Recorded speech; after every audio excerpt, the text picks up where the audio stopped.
Okay, so I'm going to finish up and go over question 9, 10, and 11. Star made a scale drawing of her bedroom. In the drawing, the scale is 1/4 inch to 1 foot.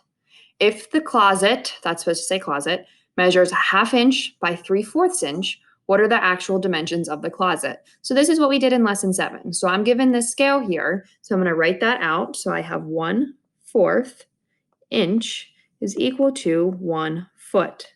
Okay, and we know we don't like to talk about fractions or work with fractions, so let's go ahead and use this as a decimal because it might be a little simpler for us here. So if I just rewrite this, 1 divided by 4, or 1/4, is 0.25 inches equals 1 foot. Oops.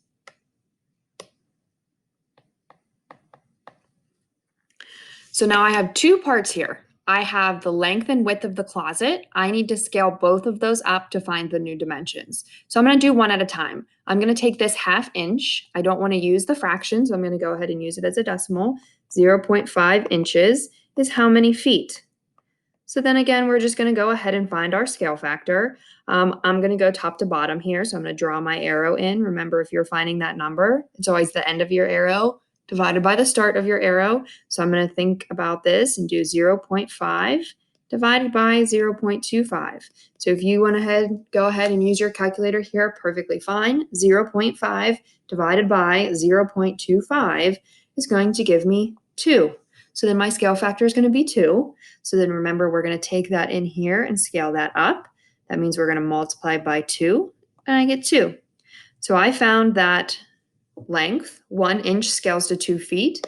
Now I'm going to go ahead and find what the width is.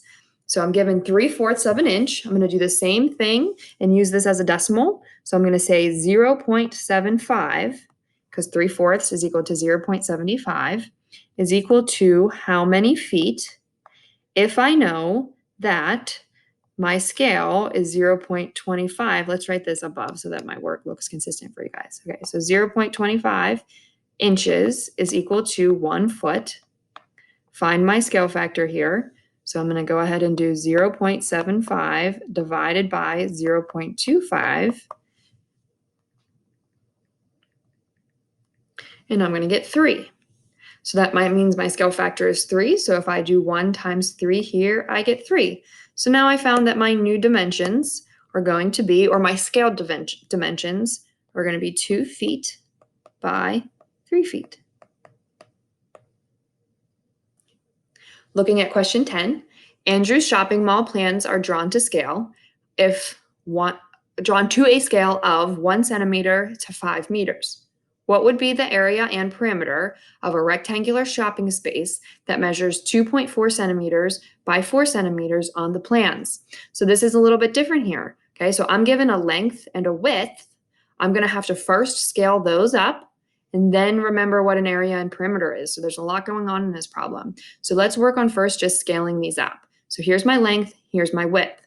In my scale here, I can easily look at this 1 centimeter to 5 meters. If I want to find my scale factor here, what scale factor takes me from 1 centimeter to 5 meters? So I'm going to do that. I know my math with my arrows is always the same, n divided by start. If I do 5 divided by 1, I get a scale factor equal to 5.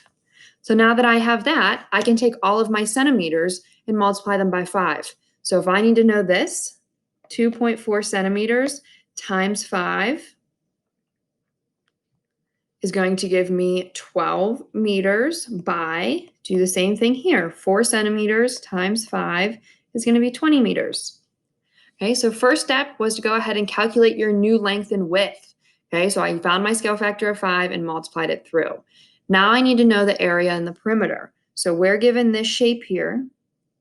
I'm given 12 by 20. So now you just need to remember what is an area and what is perimeter. Remember that the perimeter is the length of the outside. So perimeter is equal to, you're going to add up all of your side lengths. So I have 12 plus 12 plus 20 plus 20. So I'm going to get 40 here plus 24 here. So I'm going to end up getting 12 plus 12 plus 20 plus 20 equal to 64 meters. And then I'm going to go ahead and find the area. Remember that your area is the space inside. You multiply length times width. So we're going to do 12 times 20, and you get 240 meters squared. Okay. And now to finish up with question 11. It's popular to use the 1 inch to 1 foot scale to create a dollhouse.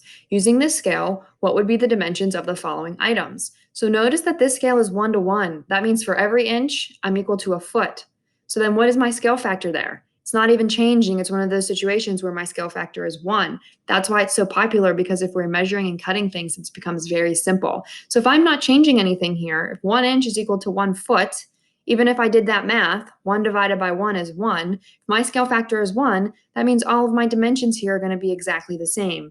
So if I'm talking about the couch, I would just have 84 feet by 42 feet. If I'm talking about the love seat, I would have 60 feet by 42 feet. I'm going to change the color here so that's not so much. TV stand, 84 feet by 96 feet. And then my dresser of 42 feet by 30 feet. Okay, so again, because that scale factor here, I can see it's one of those situations where my scaled copy is exactly the same shape. So if I draw something of 1 inch, it's going to represent 1 foot, because it just makes that math a lot easier to do, because all I'm doing is multiplying things by 1, when really I'm just changing those units there.